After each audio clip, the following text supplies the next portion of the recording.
लेना, ह्यूमैनिटीज लेना, तुम साइंस मत लेना बेटा। साइंस लोगे तो यही काम होगा। ईरान में बच्चे साइंस के लिए ऑप्ट नहीं करेंगे। अभी ये इतना खत्म कर दिया। स्टेम का इतना चक्कर चल रहा था ना, यहाँ पे वो चक्कर बंद होने वाला है, कोई नहीं लेने वाला है। बात बताइए, जितने कमांडर्स चले गए, जितने वैज्ञानिक चले गए, मान लीजिए इनके नंबर 2 भी होंगे, तो क्या इजीली रिप्लेसेबल होती है पोस्ट? एक चीज सोचने वाली है, ये मार किसको रहे?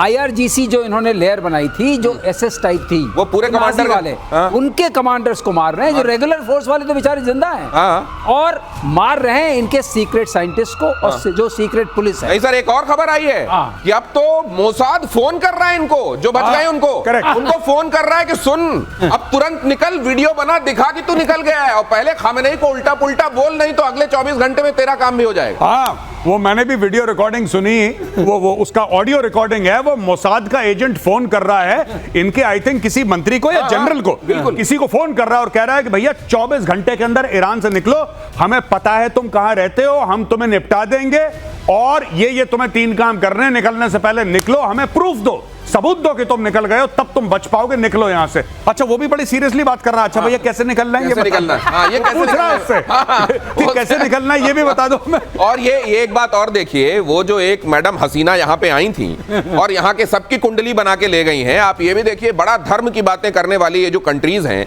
क्या ये धर्म की राह पर चलते हैं? अगर धर्म की राह पर चलते और दूसरी किसी पराई वाले पर निगाह न डालते तो ये हालत होती क्या ईरान की? ईरान के विदेश मंत्री सैयद अब्बास का बयान। अगली खबर, युद्ध की शुरुआत इजराइल ने की, फिलहाल सैन्य कार्रवाई को रोकने पर कोई समझौता नहीं, सैन्य कार्रवाई को रोकने का अंतिम निर्णय। बात गजब के सुर निकल रहे हैं यहाँ। एक, सीज फायर हमने किया ही नहीं है, दूसरा, हम सीज फायर क्यों, उन्होंने मारा तो वो सीज फायर, वो मारना बंद करेंगे तो सीज फायर हो जाएगा।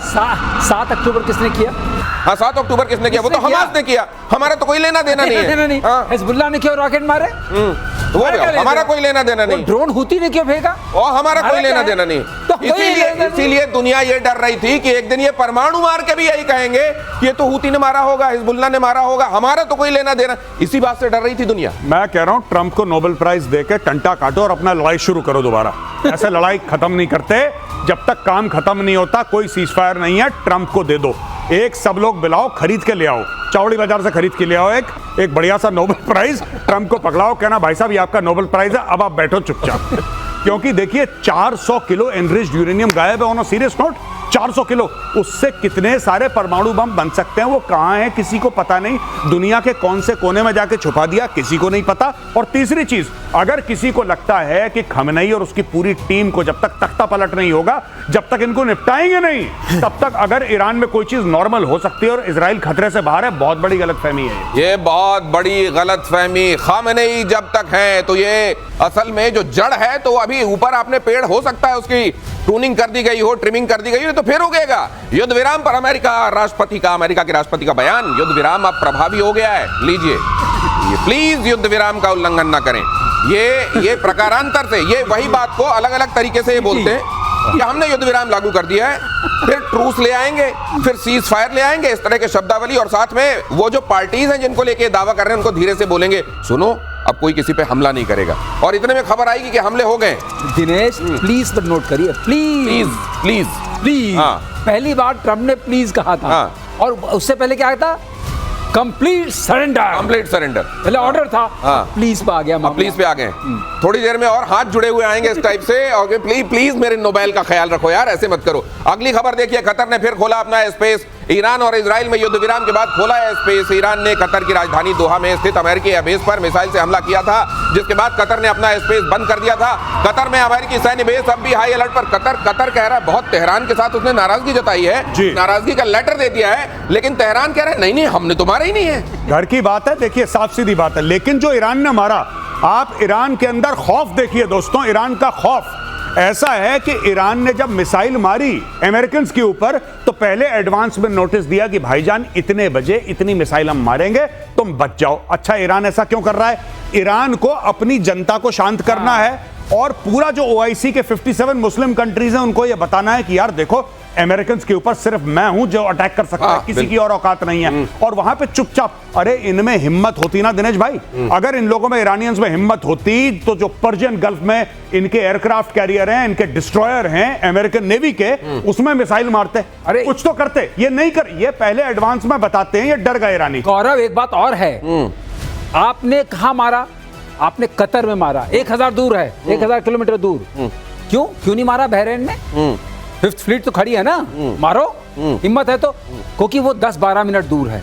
अच्छा, इससे बताएंगे, खबर देंगे, उनको खबर नहीं भी दें, खबर लग जाएगी। नहीं, आप बिल्कुल सही कह रहे हैं। उतनी दूर मारने की क्या जरूरत थी? और अब वहां जहाज कोई है नहीं। ट्रंप ने थैंक यू बोला, let us know, thank you for letting us know in advance. बहुत बहुत धन्यवाद आपका ईरान, आपने हमें पहले बता दिया। गौरव, जहाज तो निकल गए थे, हम लोग पहले जब शो कर रहे थे, पता नहीं कब निकल के थे, मैंने उसी वक्त आपसे बोला था जहाज निकलेंगे, इसका मतलब मामला खतरनाक है, बम गिरने वाला है।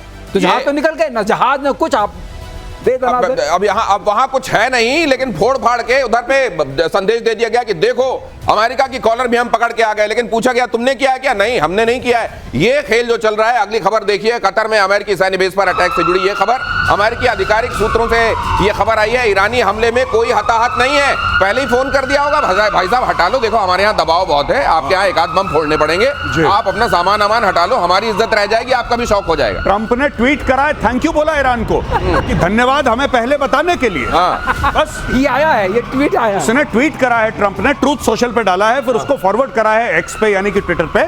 और एक और चीज, फिर ट्रंप ने इनकी बेइज्जती भी करी है। पहले इनको थैंक यू बोला ट्रंप ने, फिर ट्रंप ने 1 घंटे बाद एक और ट्वीट करा कि जो तुम्हारा हमला था बड़ा हल्का टाइप का था, कुछ अच्छा नहीं लगा, बड़ा ऐसा बड़ा कमजोर टाइप का मरा हुआ सा तुमने हमला करा हमारे ऊपर, आगे से मत करना। मैं वहां थाट लेके बैठा हूं, पैट्रियट लेके बैठा हूं, हमला ऐसा करोगी। कह रहे तुमने 12-14 मिसाइल मारी, 13 को तो हमने गिरा दिया और एक तो गलत डायरेक्शन में जा रही थी, उसको हमने नहीं 14 का बड़ा महत्व है।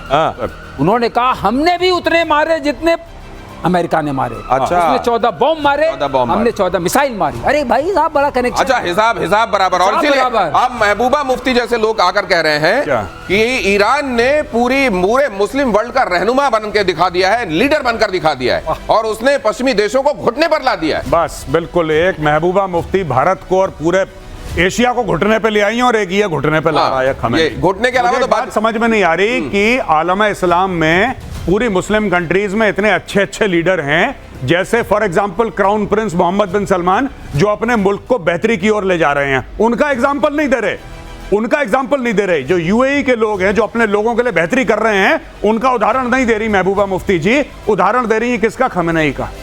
ये आदमी जो कि हिजबुल्लाह और हमास पाल के बैठा हुआ है, उसका उदाहरण दे रही है। ये तो हाल है इनके। ये है, देखिए, यही कहते हैं ना, घुटने की बातें हो रही हैं। कम से कम अकल वहां रखकर बात नहीं करनी चाहिए। और ईरानी खतरे को देखते हुए पेंटागन चौकन्ना हो गया है। ईरान के हमले को पूरी तरह नाकाम कर दिया गया है। एटमी साइट्स पर हमले के बाद से ही चौकन्ना है। संभावित हमले के लिए मिसाइल लॉन्चर तैनात है। कहते हैं जब पेंटागन आसपास पिज्जा के ऑर्डर बढ़ जाएं तो बड़ा काम हो रहा होता है वहां।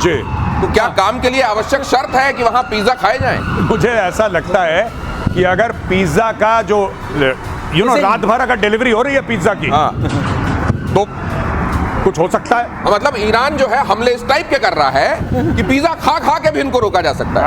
मैं तो खुद सोच रहा हूं कि साउथ ब्लॉक के आगे छोले भटूरे की दुकान लगा दूं। ठीक है, कहीं दोबारा ऑपरेशन सिंदूर चालू हुआ, पता लगा मेरे ऑर्डर निकल रहे हैं, ये भी हो सकता है। दक्षिण इजराइल के बीरशेबा जिसको बोलते हैं, ईरानी हमला, कई इमारतें ध्वस्त, 4 की मौत, कई जख्मी। सीज फायर के बाद ईरान का यह हवाई हमला हुआ।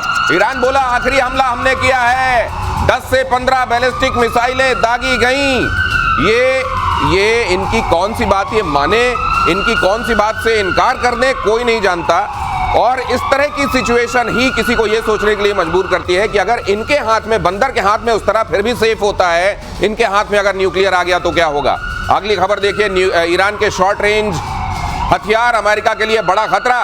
ईरान की रेंज में 2 दर्जन अमेरिकी मिलिट्री बेस, SRBM मिसाइलें, फजर 5 रॉकेट सिस्टम, घातक कामिकाजी ड्रोन के जरिए भी हमला संभव। लेकिन क्या ये पहले फोन करके इन तमाम जगहों पर बता देगा ईरान फिर से कि देखिए मेरे पास ये है, मैं कुछ जगहों पर भेजूंगा? देखिए भाई साहब, एक मैं बात आपको क्लियर बता दूं, ईरान की स्ट्रेटजी, जब भी ईरान के खamenei को ये भी बोलना पड़ता है कि दुश्मन बहुत बुरा है और हम दुश्मन के दांत तोड़ देंगे, वो कभी यूएस का नाम नहीं लेते। ज़ायोनिस्ट रजीम का नाम लेगा, वो नाम लेगा भाई साहब इजराइल का, किसी तरीके से यहूदियों का नाम लेगा। यूएस का नाम उसने लिया ही नहीं लिया। जबकि असली में मार यूएस ने मारी है। जो फोर्डो का, इस्फहान का, नेतांज जो भी बर्बादी करी है, असली बर्बादी अमेरिका ने करी है। इसके पीछे वजह क्या है? इसके पीछे वजह क्या है? क्योंकि उसको पता है कि अगर अमेरिका को छोड़ेगा तो अमेरिका के पास ऐसी टेक्नोलॉजी है कि और मारेगा उसको, और वो नहीं खाना चाहता हमारी तरह।